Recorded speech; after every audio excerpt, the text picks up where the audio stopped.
Students, आज हम NCERT का ऐसा कंसेप्ट बेस्ड क्वेश्चन सॉल्व करेंगे जो देखने में सिंपल है, लेकिन क्वेश्चन सॉल्व लेकिन बोर्ड्स में आए तो पूरा थ्योरी आंसर बनता है। और जेई नीट में इसी कंसेप्ट से न्यूमेरिकल्स और कंसेप्चुअल एमसीक्यूज दोनों बनते हैं, इसलिए इसे सिर्फ याद नहीं करना, अच्छे से समझना है। क्या है क्वेश्चन नंबर 7 एनसीईआरटी का? पढ़ो। What is the effect of temperature on the rate constant of reaction? On the rate constant बोला हुआ है, रेट कांस्टेंट होता है कि पहले सवाल को समझना है। How can this temperature effect on the rate constant be represented quantitatively? बच्चे सिंपल सीधा आंसर लिख के जाते हैं, बस आरएनएस इक्वेशन होती है, आरएनएस इक्वेशन किया जाता है। लेकिन जब आपको वेटेज मिले, मतलब वहां मिले, अगर आपको बोला 2 नंबर का है तो 2 नंबर में भी आप केवल इक्वेशन लिख के थोड़ा ना आओगे। ये कोई छोटी मोटी क्लास थोड़ा है, करियर बेस्ड क्लास है, करियर ओरिएंटेड क्लास है, 12th क्लास कोई छोटी मोटी क्लास नहीं होती है। तो आपको जो आंसर लिखना होता है वो तमीज से लिखना होता है। तो कैसे लिखना है? आप वहां जितना पढ़ के जाओगे, एटलीस्ट हम जितना पढ़ के जाते हैं, ये यूनिवर्स हमारा नेचर का लॉ है। अगर आपने 60% पढ़ के गए हो तो बेटा उसमें से केवल 25% ही वहां लिख पाते हो। हमेशा आपने एक्सपीरियंस किया होगा, जब भी आप पढ़ के जाते हो और वहां आंसर आपका पढ़ा हुआ क्वेश्चन आ जाता है तो हमेशा रिग्रेट होता है कि यार हम तो इस क्वेश्चन में ये भी लिखना भूल गए, ये भी लिखना भूल गए, ये भी लिखना भूल गए। इसीलिए एक बहुत अच्छा स्टूडेंट को ऐसा लगता है कि उसका पेपर गंदा हुआ है। कभी भी किसी टॉपर बच्चे से पूछोगे तेरा पेपर कैसा हुआ है, वो हमेशा बोलेगा ठीक हुआ है, अच्छा कभी नहीं बोलेगा। क्यों? क्योंकि वो जितना पढ़ के गया था उतना वो लिख नहीं पाया, वो खुद से सेटिस्फाई नहीं हो पाया है। ऐसे ही होता है जब आप पढ़ के जाते हो। इसलिए हमेशा ज्यादा पढ़ के जाना है जिससे कि आप उस लेवल का लिख सको। ज्यादा इतना पढ़ के जाना है कि आप टू द पॉइंट वहां पर उसके बारे में बात कर सको। ये नहीं कि हल्का सा लिख लिया और टीचर बेवकूफ थोड़ी है, वो उन्होंने तो बहुत पढ़ा हुआ है, वो तो चाहते हैं कि आपसे आंसर टू द पॉइंट मिले। चलो, तो इन्होंने बोला है कि किस तरीके से पढ़ना है। देखो बेटा, आपने टेम्परेचर का इफेक्ट पढ़ा होगा, आर्हेनियस साहब ने। आर्हेनियस मैंने बढ़ा रखा है वीडियोस में, लाइव क्लास में भी। आर्हेनियस सर ने बताया था effect of temperature on the rate of the reaction. ठीक है, उन्होंने क्या कहा था? इन्होंने दिया था इफेक्टिव कॉलिजन थ्योरी। पहले उन्होंने कॉलिजन थ्योरी दी थी, जो फेल हो गई थी, फिर उन्होंने इफेक्टिव कॉलिजन थ्योरी दी थी। उन्होंने कहा था कि अगर हम किसी भी रिएक्शन को टेम्परेचर अगर किसी T1 टेम्परेचर पे कराया और दूसरी उसी रिएक्शन को T1 में 10 डिग्री सेल्सियस बढ़ाकर कराया, मतलब एक ही रिएक्शन है, उसको आपने 30 डिग्री पर और 40 डिग्री पर कराया, तो रेट जो होता है 10 डिग्री टेम्परेचर बढ़ने पर रेट डबल हो जाता है। ठीक है, अगर रेट यहाँ पर 30 डिग्री पर अगर रेट आपका R1 है तो 40 पर रेट जो होता है वो 2R1 हो जाता है, इसका डबल हो जाता है। तो ये इफेक्ट आर्हेनियस साहब ने पढ़ा। तो उन्होंने क्या बोला था कि दो बैरियर होते हैं, एक होता है, तो अब यहाँ पे इसको कैसे एक्सप्लेन करोगे, थ्योरी मतलब कैसे लिखोगे, मैं वो भी आपको बता दूंगी, बट कंसेप्ट आपको आना बहुत जरूरी है। यहाँ पर दो बैरियर होते हैं, एक होता है ओरिएंटेशन बैरियर। ओरिएंटेशन बैरियर क्या कहता है? क्या एक्सप्लेन किया था आर्हेनियस सर ने? उन्होंने कहा था कि ओरिएंटेशन, जब मॉलिक्यूल्स आपस में रिएक्शन करने के लिए आते हैं तो ये बहुत जरूरी है कि वो फिजिकली कांटेक्ट में आए, मतलब उनका आपस में कोलिजन हो, वो टकराए। बिना टकराए, बिना कोलिजन के कोई भी रिएक्शन पॉसिबल नहीं है। फिर तो लेकिन फिर उन्होंने बोला कि ठीक है, टकराने तो आ रहे हैं, बहुत सारे ट्रिमेंडस मॉलिक्यूल आ रहे हैं, घूमते रहते हैं, घूमते रहते हैं, गैस के मॉलिक्यूल सबसे आवारा होते हैं, घूमते रहते हैं, घूमते रहते हैं, वो टकराएंगे ऑब्वियसली। लेकिन उन्होंने बोला कि ओरिएंटेशन टकराने के लिए भी ओरिएंटेशन प्रॉपर होना चाहिए, और जिन मॉलिक्यूल्स में ओरिएंटेशन प्रॉपर है वही प्रोडक्ट बनाएंगे। ये नहीं कि सारे के सारे 1000 मॉलिक्यूल टकराने आ रहे तो 1000 के 1000 मॉलिक्यूल प्रोडक्ट बनाएंगे, ऐसा नहीं है। ओरिएंटेशन बैरियर को पार करना जरूरी है। देखो अब इस डायग्राम को समझो। यहाँ पर ये हाइड्रोजन का इसका मॉलिक्यूल है, ये आयोडीन का मॉलिक्यूल है, H2 ये गैस है और ये I2 गैस। ठीक है, ये H2I2 गैस है। ठीक है, ये दोनों क्या कर रहे हैं? आपस में दूसरी तरफ आ रहे हैं। तो जब वो बहुत दूर दूर थे तो उनके पास बहुत ज्यादा काइनेटिक एनर्जी थी, लेकिन जब वो पास पास आने लगे एक दूसरे के पास तो काइनेटिक एनर्जी कम हो रही है, पोटेंशियल बढ़ रही है। ठीक है, तो वो टकराए आपस में। तो ये बिल्कुल गलत इम्प्रॉपर ओरिएंटेशन है। इस तरीके से टकराए तो प्रोडक्ट नहीं बनेगा। जिस जहां से आए थे वहीं वापस चले जाएंगे, जिस रास्ते से आए थे। देखो I2 बन के और H2 की फॉर्म में वापस चला गया, नो प्रोडक्ट फॉर्मेशन। ये इम्प्रॉपर ओरिएंटेशन है, नो प्रोडक्ट, यहाँ कोई प्रोडक्ट नहीं बनेगा। और कोलिजन में बहुत सारे मॉलिक्यूल, ट्रिमेंडस मॉलिक्यूल होते हैं, आपको पता है ना। अगर आपने 1 मोल ये लिया है तो मतलब एवोगैड्रो नंबर लिया है, 1 मोल ये लिया है तो उसका एवोगैड्रो नंबर लिया, मतलब 6.02 323। कितना? अगर कोई दुनिया के सारे लिविंग बींग्स, इंसान, ह्यूमन बींग्स अगर आज से रात दिन नॉन स्टॉप काउंट करना शुरू करे तो 11 साल ज्यादा टाइम लग जाएगा इसको काउंट करने में। सोचो कितने ज्यादा मॉलिक्यूल्स है। तो वो सारे मॉलिक्यूल टकराते हैं, और अगर उनमें इम्प्रॉपर कोलिजन हुआ तो वो प्रोडक्ट नहीं बनाएंगे। उनमें से जिनमें प्रॉपर कोलिजन इम्प्रॉपर कोलिजन हुआ वही प्रोडक्ट बनाएंगे, सारे प्रॉपर कोलिजन नहीं करते हैं, इसीलिए तो। ठीक है, अब इस तरफ इस डायग्राम को देखो, ये H2, ये कोई मॉलिक्यूल H2 इस तरीके से आ रहा था और I2 इस तरीके से आता, इसमें भी काइनेटिक एनर्जी बहुत ज्यादा थी, पास पास आए तो पोटेंशियल बढ़ रही है। लेकिन जब ये इस तरीके से टकराए, कैसे ये टकरा रहे हैं बेटा, ये प्रॉपर ओरिएंटेशन हो रहा है, जैसे ओरिएंटेशन करते करते आ रहे हैं, तो ये H जो है, ये H और ये I के साथ कुछ इस तरीके से अगर कोलाइड कर रहा है, तो ये प्रॉपर ओरिएंट कॉलिजन है, और कॉलिजन जो है ये प्रॉपर ओरिएंटेशन है, और यही आपका प्रोडक्ट बनाएगा। देखो, एक HI, दो HI और दो देखो HI की मॉलिक्यूल बन के चले गई, प्रोडक्ट बन गया। ठीक है, तो उन्होंने यही बोला कि ओरिएंटेशन प्रॉपर होना चाहिए, और ओरिएंटेशन प्रॉपर होने के बाद भी इन्होंने बोला इसको क्या बोलते हैं, ट्रांजिशन स्टेट बोलते हैं।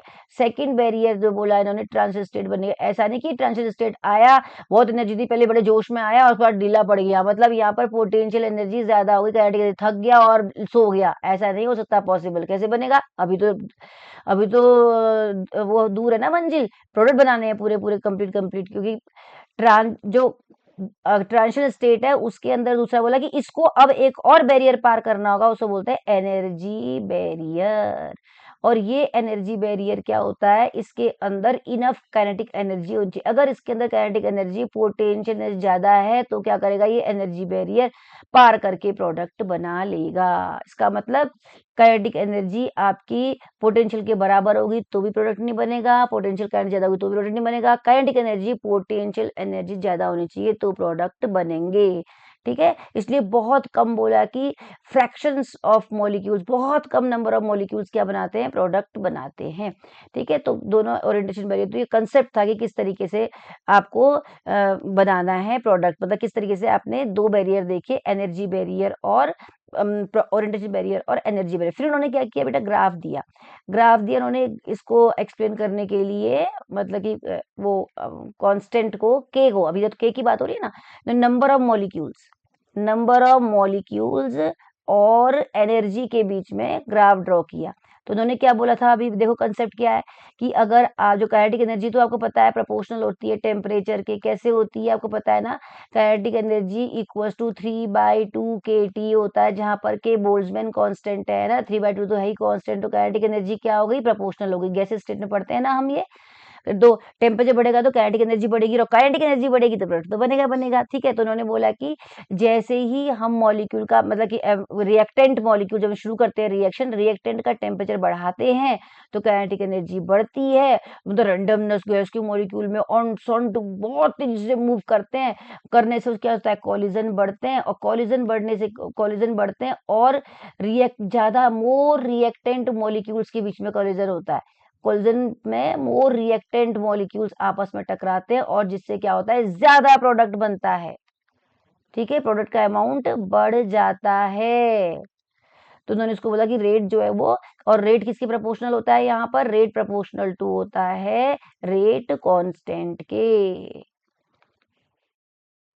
तो जैसे जैसे रेट, तो रेट को किसके बेस पर बताया गया, रेट कांस्टेंट के बेसिस पर। तो उन्होंने एक ग्राफ ड्रॉ किया, उन्होंने बोला कि कुछ इस तरीके से ग्राफ आएगा, ऐसे। ठीक है, और उन्होंने यहाँ पर जो एनर्जी था, इस एनर्जी को बोला मोस्ट प्रोबेबल एनर्जी, मतलब यहाँ तक तो बेटा पहुंचना ही पड़ेगा। ये ट्रांजिशन स्टेट बोली, ये वाली जो स्टेट है इसको बोला ट्रांजिशन स्टेट, या कॉम्प्लेक्स, या एक्टिवेटेड कॉम्प्लेक्स भी बोलते हैं।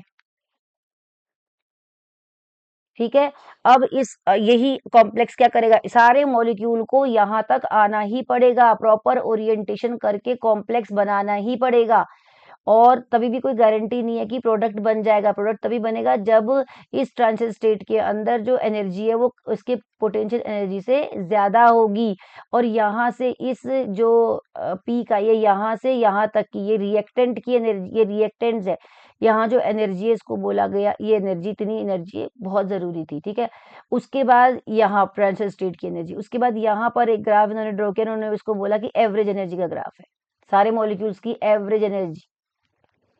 ठीक है, इतनी है। फिर उसके बाद यहाँ पर इन्होंने एक ग्राफ बनाया जहां से प्रोडक्ट बनने शुरू हुए, यहाँ कहीं प्रोडक्ट बनने शुरू हो गए, बहुत ही फ्रैक्शंस ऑफ मॉलिक्यूल से प्रोडक्ट बने। ये बताया फ्रैक्शंस, ये है प्रोडक्ट्स। और इसको बोला थ्रेशोल्ड एनर्जी। थ्रेशोल्ड एनर्जी मतलब वो एनर्जी जहां से प्रोडक्ट बनने शुरू होते हैं। यानी कि क्या हुआ कि ये जो ट्रांजिशन स्टेट है इसके अंदर काइनेटिक एनर्जी अगर पोटेंशियल से ज्यादा होगी तो ही प्रोडक्ट बनेगा। ठीक है, ये बना। और इसको करने के लिए उन्होंने एक इक्वेशन लिखी बेटा। वो क्या इक्वेशन थी? Rate constant k is proportional to e minus E A upon are T, जहां पर ई ए एक्टिवेशन एनर्जी है। इस थ्रेशोल्ड एनर्जी और एवरेज एनर्जी के बीच के डिफरेंस को इन्होंने बोला एक्टिवेशन एनर्जी। ठीक है, ये नंबर ऑफ मॉलिक्यूल्स है, एनर्जी नहीं, ये नंबर ऑफ मॉलिक्यूल्स है। कितने नंबर ऑफ मॉलिक्यूल्स, इस वाई एक्सिस से मालूम चलेगा कि यहाँ पर कितने नंबर ऑफ मॉलिक्यूल्स में क्या है, इनफ एनर्जी है। देखो कितने कम नंबर ऑफ मॉलिक्यूल्स है ना, ये पीक बता रहा है नंबर ऑफ मॉलिक्यूल्स। तो ये आ गया सबसे ज्यादा एनर्जी किसमें, number of molecules, most probable energy. उसके बाद यहाँ बन गया प्रोडक्ट। ठीक है, तो ये इक्वेशन दिया, इसको हटाने के लिए कांस्टेंट का यूज किया, that is called a, that is called frequency factor, जो बताता है कि कितने कॉलिजन होंगे। इसे बोलते हैं फ्रीक्वेंसी फैक्टर।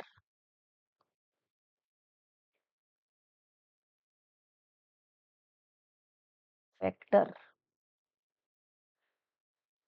ठीक है, ये इक्वेशन थी। इसी को बोला क्वांटिटेटिवली एग्जैक्ट क्वांटिटी कैसे निकालो, यही है क्वांटिटेटिव इक्वेशन। इसका डेरिवेशन हमारे कोर्स में नहीं है, आपको कंसेप्चुअली समझना बहुत जरूरी है। ठीक है, अगर आप वेटेज देखेंगे, अगर आपके पास ज्यादा आता है 5 नंबर का तो आपको सब कुछ लिखना पड़ेगा। आपको लिखना पड़ेगा 10 डिग्री सेल्सियस बढ़ाने पर टेम्परेचर बढ़ जाता है, और ये ऐसा क्यों बढ़ता है, रेनियस ने इसको एक्सप्लेन किया था, अपनी भाषा को समझाना पड़ेगा।